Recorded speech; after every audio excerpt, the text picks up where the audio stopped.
Hello. Hey. Welcome to the show, Welcome to the show called Island Shuffle. where we watch Lost, but out of order. They say watch it in order, and we say, nuh-uh, we're just going to watch whatever episodes we feel like any given week. That's the show, baby. And that relates to our current episode, even. Yes, it sure does. Talk about out of order. Topical. Whoa. Oh, I'm Bean Levier, by the way. I'm James Brown. Welcome to the Island Shuffle. Episode number 30. This is a quarter of the show. We have officially watched 25% of the television show called Lost. almost more of the show than I thought. I mean, I thought we were going to finish it. I also thought it sounded impossible and we might give up at week 3. But here we are, like a solid. We only have to do that, whatever length this was. Like 3 more times? 3 more times. Just And it was what, like 6 months? It was like 6 months, I think. That's fine. It's only a 2-year endeavor. Yeah, we'll be done before you know it. Hell yeah. Yeah. Great. Let's Promising. celebrate to that. Let's celebrate. We're cracking club sodas for that one, boys. Hell yeah. Woo!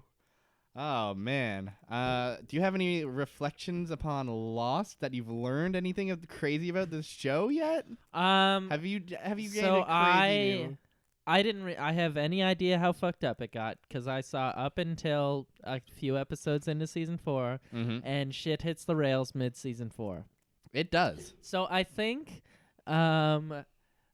with everything we've watched so far, it's sort of solidified further that I quit at the right time and maybe never should have picked it up again. Yeah. But if there was any way I was going to pick up Lost again, I'm glad this is the way it happened. Yes. I don't think you would have gotten as much joy if you had just kept going from where you left off. No, I think I would be mad. I think you'd be mad. Instead, now you're glad. I'm super glad. Hey, speaking of episodes that are late in the show, what episode did we watch this time?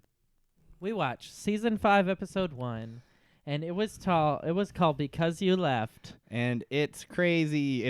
There's no main character and there's no main timeline. Nope, it's just shit going weird all the time because it's the first time travel episode, really. Not really, but it's the first episode in the time travel season. And man, do they travel in time. They sure do travel in time. There must be 8 to 10 travel in times. They do. But they do, so they're doing with time what we do with the show Lost. They are selecting a random position in time, very specifically linked between like when they crashed and 50 years before that. And they're just going back and forth. They're just going whenever they want to. Who the hell cares? Who the hell cares? You see? That's why season 5 is my favorite show, because they took the same approach that I'm taking now. Who cares? Who cares? They came into work one day and they were like, fuck it. Yeah. How do we answer all these questions? I'll tell you how. We can't. Who cares? Time travel now. Now they're back here. Now they're back there. Whatever. Now I'm here. Now I'm there. Hell yeah. Hell yeah. What do you want to start with? I guess the island stuff, maybe? Yeah. Because that's, even though it's the time travel stuff, it's the most, like, linear. Oh, that's the most interlinked shit. Exactly, yeah. That's the only... So there's only one gang that's together, really. Yes. They are... At first, they're split apart, but very quickly they get assembled. And it's basically everyone that gets left behind on the island when the boys leave. So we've got Sawyer. We've got Sawyer. We've got Juliet. We got Juliet. We've got Daniel Faraday. We've got Miles. We've got Charlotte. We've got Charlotte. We've got Bernard. And Rose. And that was so that was one of the first good scenes of the episode. Yes. The island, like, there's a bright light that flashes, and then the camp is gone, and everyone's like, where did everything go? And then Bernard comes running out of the woods going, Rose! Rose! Where are you, Rose? And then 5 seconds later, Rose comes running out of the same place yelling, Bernard! Where did you go? And it's like you were right beside each other the whole time. I like to imagine that they both just, like, happened to be looking in the opposite direction, and they just lost their object permanence. And their hearing is just not very good anymore because they're the oldest characters in the show. Exactly. Oh, man. But yeah, they get to their camp and they go, what the heck? Our camp's gone. Where did our camp go? There was a big bright light in the sky, and then our camp was gone. What the heck happened? And then Daniel Faraday comes running out and he's like, your camp didn't go anywhere.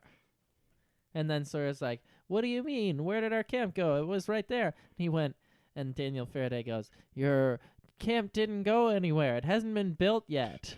And everyone's like, what? And Daniel Faraday sort of refuses to say the word time or time travel and just completely fails at communicating. He's just like, he basically like, he interrupts him and says, Juliet, take me to a landmark. And Sawyer's like, no, explain it to me. And Daniel basically keeps going, no, you would never understand. It would take years. I couldn't even explain this to the smartest astrophysicist in the world. Neil deGrasse Tyson would poop his pants if he heard what I had to say. He has no idea. He has no idea. It's like you say the word time travel, people get it. Yeah, it's not. I understand that it's a hard concept to grasp, but the literal first scene in the episode has a guy saying, time travel. How stupid do you think we are? Exactly. Speaking of which, I want to talk about that first scene because it's pretty crazy. We sort of glossed over that because it's so disconnected, I guess. It is very disconnected, but it does set the stage for the whole season, which is that it does the classic like Lost thing of like, who's this guy? We're going to conceal his face and follow him around as he goes and kisses his wife and gets up and puts a record on the table and he cradles his baby and he goes to the shower and he doodly-doo. Cradles his baby and he goes to the shower and he doodly-doo and he don't. That's Lost theme song, by the way. Yeah. It's so good. Honestly, every time we boot it up, every time we boot up the show Lost. Cradles his baby and he goes into the shower and he doodly-doo and he doodly-don't. And it was written by Juicy J. Abrams himself. JJ had a really nice time with some good country artists. Are both the J's and JJ Abrams stand for Juicy? The Juicy Abrams, yes. He used to be a much bigger boy. And then he slimmed down, but the nickname stuck. Yeah, exactly. He started his professional career under JJ Abrams, and his real name is like David or something. Just David, no last name. David, yeah, exactly. Oh boy. Well, Dave. I can't handle Juicy Abrams. Juicy Abrams. Can you pass me a slice of that Juicy Abrams, please? Oh, he passes the slice and he goes to the juice and he takes a sip of juice and then the name sticks. Man, you can just slap that melody on any words, can't you? Essentially, yes. Pretty much. As long as you have enough words. That's precisely the issue with most amounts of words. I mean, hey, Juicy J. Abrams knew what he was doing. Juicy J's. That's all I smoke. Oh, boy. So the first scene. So, turns out this bozo we've been following around. He's going over to get the film, and it's the guy in all those film guy. It's the film guy. It's the film guy in all those Dharma films. It's the guy that says, "Hello, you are in the Orchid Station. Mm-hmm. In this station, you will do a menial task." Mm-hmm. It's that guy. It's that guy, and he's there, and the shoot gets interrupted, and some guy's like, "We got trouble down at the Orchid," and they go down in an elevator, and they're like, "We were drilling, and then this guy's drill melted, and he started going all whoa, and he's down here, and his nose is bleeding, and I'm just a simple construction worker. I don't know what the heck to do about this crazy stuff." And there's literally just a man there bleeding. There's just a man there bleeding. He's unconscious. It has probably been 20 minutes since that's happened. Mm-hmm. Buddy's just like, "Don't you dare drill a centimeter further, because guess what? This energy, there's a bunch of limitless energy past here, and if we can manipulate it right, we'll be able to manipulate time." And the construction worker's like, "Get a load of this guy. Oh, brother." And time travel. How stupid does this guy think he is? And he goes to nudge a guy, and that guy, Daniel fucking Faraday. It's Danny, boy. Daniel Faraday, baby. And he looks at the scene and he goes, "Gulp." And we, the audience, are like, what is going on? Who the heck and how was he way back then when he was also in the future? Guess I'll just have to watch this whole season in linear order and find out. I guess so, but no. We find out later. Anyways, that's the first scene, and it's a pretty crazy scene. It's a fun take on the usual. How many first scenes? Because this is the first, like, we've seen the pilot part 1, right? Yes. But we haven't seen any other like first episode. I don't think so. No. This to me is like a goofy ass fun take on that on like, because usually the first scene of the season is like some kind of like, it's that format of just like we're gonna have a character and hide their face and not show you who that they with are. Desmond in season 2. I remember. Yeah, that. the Desmond in season 2 thing. I think Juliet in season 3 is the one. Okay. But like yeah, it's all. There's actually one in season 4 as well. I think they do it with Vincent in season 6, the dog. Yeah. He's like, go in. He like sniffs another dog's butt. It's and you're just like, who's this? Who could it be? Who could it be? I don't know. And then it's Sawyer. He's just sniffing dogs' butts. And he's like, Freckles. Freckles. Time travel. Who does this guy think he is? What the heck? Explain it to me, Doc. Doc Martin. And then what? So then we have our gang. We have our gang. Daniel explains that Daniel takes his sweet ass time explaining that either the island is jumping through time or they are. By the way, did you want to talk about how Ben pushes a wheel to travel everyone through time? Yeah. That happens. So that's vaguely, it's just shown. I don't really understand it yet. But so we are supposed to understand that there's this giant ass gear somewhere in like a stony rock palace, and there's a big gear and it's like icy, and there's a big wall of light like in between the hinges of the gear. And Ben is like slowly pushing it with all of his might, and when you push the gear, time is unhinged. That's how it goes. I will make one connection for you, which is that when the buddy in the first scene, when Buddy's like, hey, we did a thing, we saw this inside of there. There's a chamber inside of there, and in that chamber you can see the gear. No fucking way. The gear is just like this prehistoric gear of time. That's incredible. I love that there's a prehistoric gear of time. You gotta love the prehistoric gear of time. I love the Gears of Time. Incredible novel by the newest sci-fi fantasy man. Oh, what a tetralogy. What a tritology. I thought it was going to be a quetrillum myself, but... Surprised us all, as the Gears of Time I want to do. Surprised us all with that 18th book. That 18th book really came out of nowhere. We thought he was done after 17, but... Not R.L. Hentingberg. Throw another gear onto the... another gear onto time, would you? Can't believe they got that 4th gear onto time. Time is like a 10-speed bike. It just keeps going faster the further up you get. Yeah, that's exactly right. That's a good metaphor. That's a decent metaphor. You found a decent metaphor in our nonsense bit about a fictional gear of time. Gear of time Hell quadrology or whatever. 18ology. Octodecon. Something like that. Yeah. Yeah? Octo Black and Decker. It's like a blender. Okay. We have winter madness, I think. Let's go back to the beach. Let's go back to Hamilton Beach. Hamilton Beach. What's happening on Hamilton Beach? Basically nothing. We're still... There's nothing really happens. I guess the whole thing is that they realize, oh no, we're back in time. Doot. And they go to visit the hatch. Oh, yeah. And the hatch is, by the time they visit it, it's been like caved in. So they're like, okay, we're past the point where it caved in. And then another flash happens. And when they return from the blinding light, the hatch is completely intact and covered up. And Sawyer's just like, well, you know what? I'm not building my damn camp again. If we're hopping around through time, I'm going in and I'm getting myself some smokes and some beer and some food. That is actually what he says. He's like, there's food and beer down there. Well, you know which one I'm interested in. You take the food, I'll take the beer. I'll take the guns. I'll take the guns. Classic. I also just want to have a little, I know Sawyer hasn't really been our protagonist in a while, but there's definitely a scene of them walking through the jungle that opens with, his abs. It opens with a direct close-up on his abs, it feels like. It's crazy. And then it goes up and he's like strutting through the jungle. Also in that scene, in the scene where he is like demanding an explanation from Daniel, he eventually gets fed up and slaps him. And then Charlotte does Charlotte's one thing for this episode, which she goes, "Oi! Oi! Oi! Don't you hit me, boyfriend!"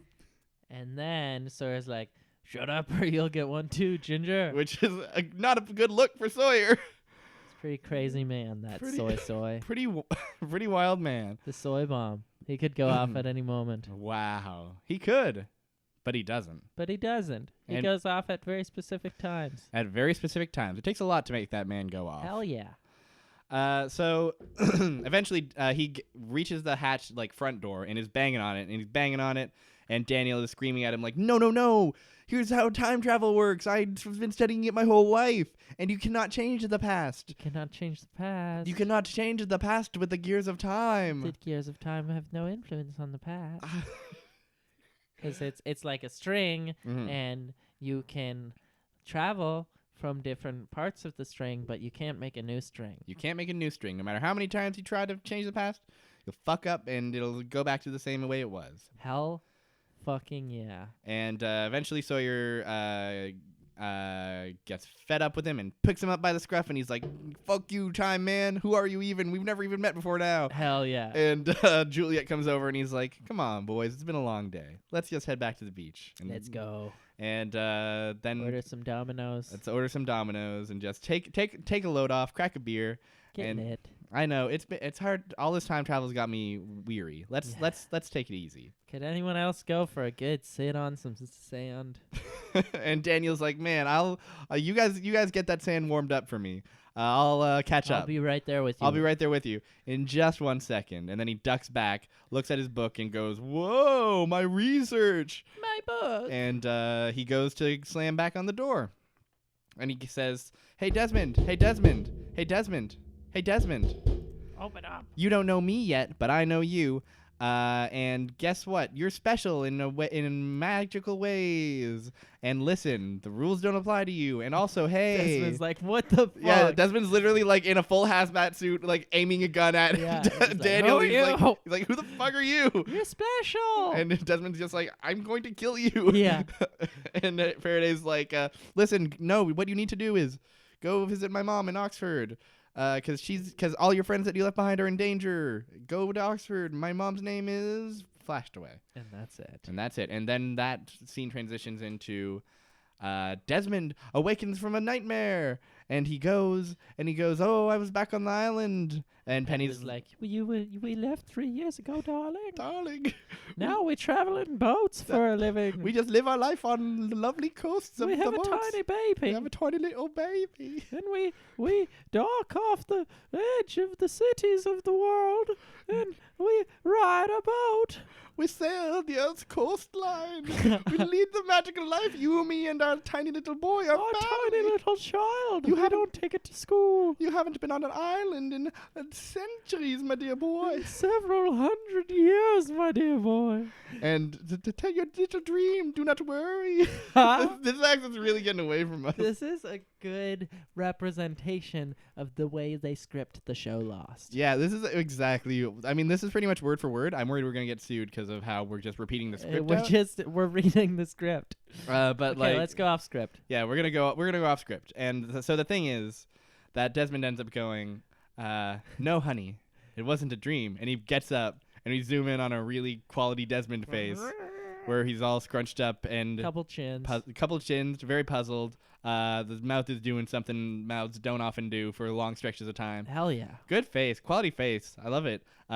In earnest. And I feel like I would make the same face if my wife had just went, oh, don't worry, my boy, for 7 straight minutes. Yeah, it's definitely that face, isn't it? My boy, we live the life of dreams. We several centuries. It's like, oh my God, I married a 9-year-old, literal queen. We sailed the ocean blue from coast to coast. Coast to coast to coast. We fished, we foraged on the fishes. It's like, who are you? You're not my wife. You were cool. We used to hang out. Now you're like a postcard. Oh, the rolling waves carry us from one destination. The gulls of the sea. They look at you and me as we live our beautiful life, man and wife. Oh, man, Penelope's great. She's a really good character. I love the way she talks. She's just fucking good. Okay. She holds. Desmond gets up and he holds that face that we love and care about, and he goes, "It wasn't a dream, it was a memory." Oh, Desmond, Ringo. brother. Oh, brother. and he goes, "We're going to Oxford right now," and the episode ends. Yeah. Hella good app. Hella good app. But there's more stuff. There's a a lot bunch more of stuff. subplots. There's we also want to talk about Locke's adventure on Oh the yes, island. Locke is on the island. He's traveling through time with them. But separately. He's on his own basically.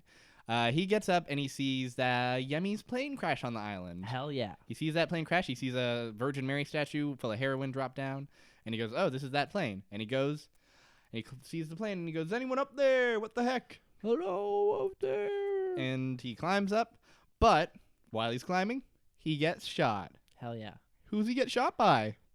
Ethan. Have you and I met Ethan yet? I think we only Um, met him in that one episode where he's like hanging out with Claire. Where the plane crashes. Yeah. When the plane initially crashes, we see him get like sent off. Yeah. Ethan, you go with them. Sorry, to clarify, when 815 gets crashed. Yeah, exactly. There's a lot of planes at play in this show. But Ethan's job is to go see the planes that have crashed. Mm-hmm. And he always brings a gun just in case. Because he's a gunman. He's a gunman. He's a gunman. And you Another Juicy Abrams hit. Yeah, that was the Juicy Abrams original. Awful musician. Awful musician. Didn't really know how lyrics work. Yeah, he was sort of a mix between a scat singer and a guy who just didn't have the lyrics figured out. He would just kind of go into the studio and do that and be like, good, you need another take? And then the engineer would be like, I don't understand. It will never be good. And Brian Eno would be like, I need more than that. Juicy. Give me that juicy sound that you're known for. Come on. I know I'm known for my minimalism in production, but this is a bit much. Let's Juicy. juice it up. Let's juice it up with that juicy. Honestly, though, is the juice on the loose? I don't think the juice ever was on the loose, you know. It's on the leash. The Geesh on the leash. It's a Geesh on the leash. I tried to put Sheesh. juice on a leash once. Just ended up with a puddle. And a sticky leash. And a sticky old leash, I'll tell you that much. Oh, it's the leash I could do. Your dog doesn't want that leash at all, I bet you. No, it wants to lick it. Wants to lick it, doesn't want it on its neck. It could gnaw the sugars out of the fibers of the leash.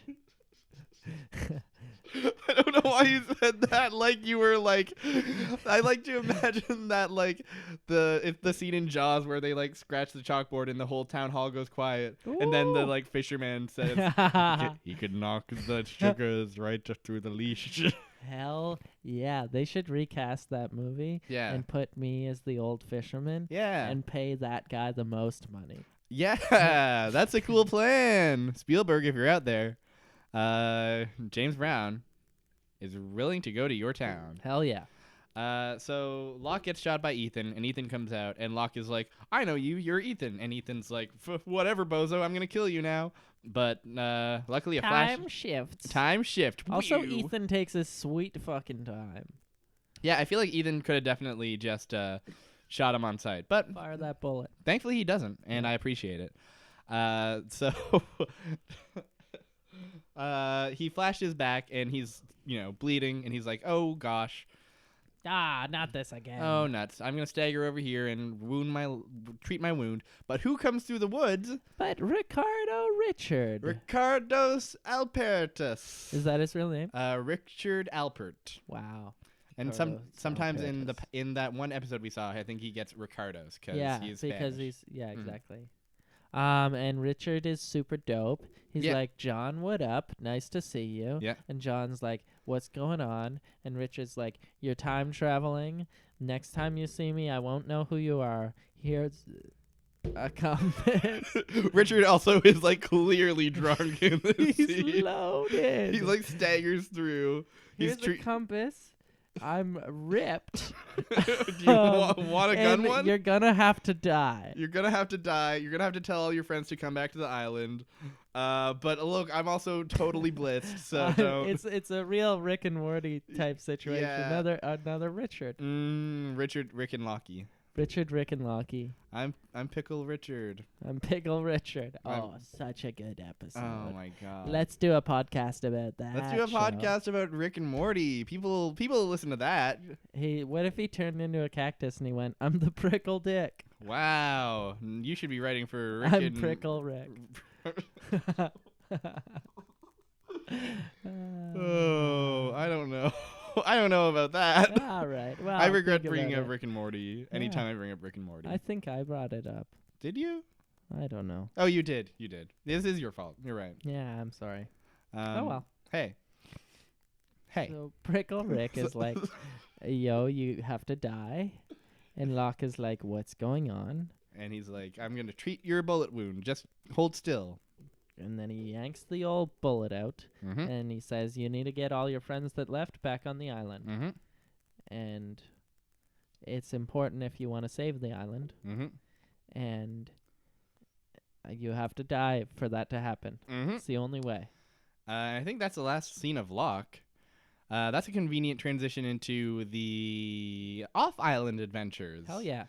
Of which the first scene is Jack and Ben and Locke Locke's dead-ass body in a casket.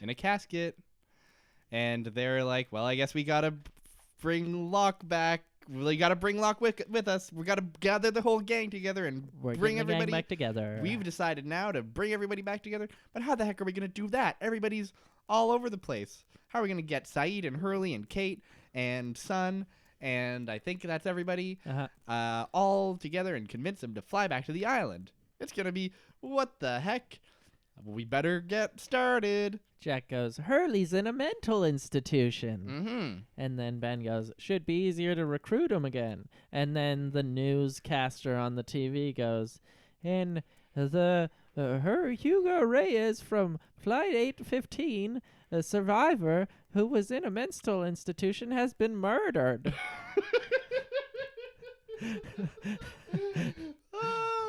Weirdly accurate. Like, that is what happens. A little bit. He's not murdered, but he is. Yeah, but that's what the person says, right? I don't think that's.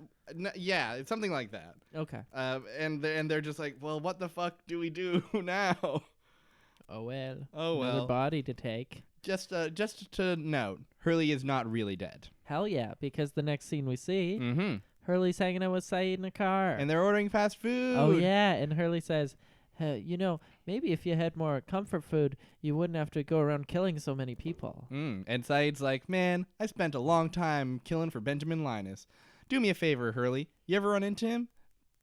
Do the opposite of whatever he says to do, because Benjamin Linus is not to be trusted." So this is after, I guess, he must have been doing all those murders, right? After all those murders. Because this is 3 years after they left the island. Yes. Because Penny says it's been 3 years to Desmond. Yes. And then Hurley and Saeed are about to go into a house. Yes. But then Saeed looks at a piece of tape and it's broken. And that's how he knows. And right away, shit goes off. A man comes out and tries to kill Saeed, so Saeed tosses him over the banister, killing him instantly. And then another man comes out and shoots like 1,800 darts at Saeed and misses all of them. And then Saeed ends up in a kitchen, and him and the man and the man shoots him with the darts. Yes. And do you want to take it from here? Great scene. From here, we have a great scene. He yanks the darts out, tosses them in the sink, and he goes, "Uh-oh." And he opens up the dishwasher. Guess what's in the dishwasher? Knives. And guess what direction they're pointing? Upward. Straight up. And so he does multiple chef's knives. So after a lengthy struggle, he manages to do a sick flip and toss the dude right onto a lot of knives. It is crazy. It is really nuts. And then Hurley's outside. He picks up the gun for some reason and is looking over the balcony. He has this crazy ass gun. And then a crowd is forming around the body. Yep. And one of them takes a pic of Hurley, obviously. Yeah. So now Hurley is not murdered, but wanted for murder. Old gun Hurley. Old gun Hurley. Classic Hurley holding guns. That old gun. You should have seen him in the good, the bad, and the gun. The Gunley. The Gunley. And Hurley goes inside to see what the heck is everything okay, Saeed? And Saeed's like drugged up, unfortunately. Oh yeah, because he got hit with the darts. And so he smoked too many darts. He smoked too many darts, bud. And God. and he basically carries a drugged up Saeed out, and he goes, "What the heck have I gotten into? Wacky ass murder adventures with Saeed and Hurley." Womp womp. Wah wah. And is that it? No. There's a lot of other little scenes. Going. They keep But going. They do? Saeed and Hurley do? That's the end of Saeed and Hurley's bit. Yeah, that's more so what I meant. Yeah. Who else do we got? We got Sun. Sun is at an airport. Yeah. And they check her passport. There's no rhyme or reason to the order of any of these scenes, by the way. It's literally just like... there really is not. It's literally just like... Because it's the start of the season, it's basically just like picking up all the pieces and being like... Chaos is the theme of the episode. Chaos is very much the theme of the episode. Just kind of being like, here's where everybody's goals are for the season. So Hurley's is to help Saeed from this horrible situation. Saeed's is to not get murdered, I guess. Jack and Ben want to get the gang back together. Locke is dead. Sun is at an airport. And they're like, hold on 1 second, ma'am. Just a moment. Could you come up with us? And they send her to, I guess, detaining room or something. And who's in there? But Charlie Widmore, baby. Charles Whitmore, is that you? And Charles goes, hey, we've got business or something. And Sun's like, why did you do that? And Charles like, you need to know I must be respected, or something like that. And Sun's like, we both want the same thing. And Charles is like, what is that thing? And Sun's like, to kill Benjamin Linus. And so it is said. And that's Sun's part of the story. Sun's part of the story is that Sun announces her desire for murder. Yeah. Which is sick. That also, that explains that one scene that we keep seeing where Sun has a gun at Ben. Yeah. Because that's her. her. Hell yeah. That's her motive. She wants to kill Ben. Sun gets the gun and she points it at Ben, and then what happens next? They go on a plane back to the island, and then Ben manipulates everybody again, and hundreds of people die, and thousands of people die, and millions of people die, all because of Ben. He's a bad boy, bad boy. Yeah, he's a bad boy, bad boy. That's definitely Juicy Juicy's best, for sure. Yeah, incredibly violent. Incredibly violent, but like it has a whole melody and lyrics. Yeah. Like more than there's no scatting in it. Yeah, except for the bass line. Except for the bass line, that's all scat, but it doesn't have all lyrics. And it's like that is sort of what Ben is into. Yeah, Ben kills a lot of people. Ben is responsible for a lot of death. But we'll talk about that some other time. Yeah. Because guess what? There's one more scene still. Hell yeah. Where's Kate at? Where is Kate? She's just hanging out at home. Hanging out. With the baby. With the baby Aaron. Baby Aaron. Who is now a 3-year-old little toddler. Hell yeah. He can say shit like, Mom? And what's going on? And cartoons, please. Cartoons? And can I have cartoons? And I'd like taco night. Oh, and that's when she bolts out of there. She leaves the kid. She goes and runs to a small town. And she starts farming. Several years of farming. And then Aaron shows up one day, and he's 12. And he rode his bike all the way there. And she's in Connecticut. And he had left her in Los Angeles. And she asks, Aaron, what happened to your shoes? And he says, I sold them. Never worn. Never worn. I got like $80, Mom. I've been looking for you. Mother. Oh, mother, where art thou? Holy shit. Oh. Okay, so that's my reprise. That's such a... Oh, my God. Like, okay, my favorite part is that would have been, like, completely believable. This episode has been so nutso that, like, you're definitely, like, that's... Until the reveal of Baby Shoes Never Worn, that is a completely believable tack that the episode could take. She went and she is a farmer now. And now it's 12 years later. Like, fucking, anyways. That's not what happens. She gets visited by lawyers who are like, we want to do a paternity test on you and your baby. And she's like, good, the jig is up. And she flees with Aaron. And that's pretty much it. That is pretty much it. She has a big pile of money. She has a gun. She has a gun. She's on the run. She's on the run. She takes Aaron. She takes also. Aaron. He does. Does he have shoes? Somewhat worn. Somewhat worn shoes. Not worth 80 at this point. Definitely not worth 80. Never worn baby shoes. If never worn baby shoes fetch $80, is that really such a sad story? Oh, it's a really good story. Aaron invested that in Bitcoin, and this was like the first days of Bitcoin. He's worth so much. Bitcoin.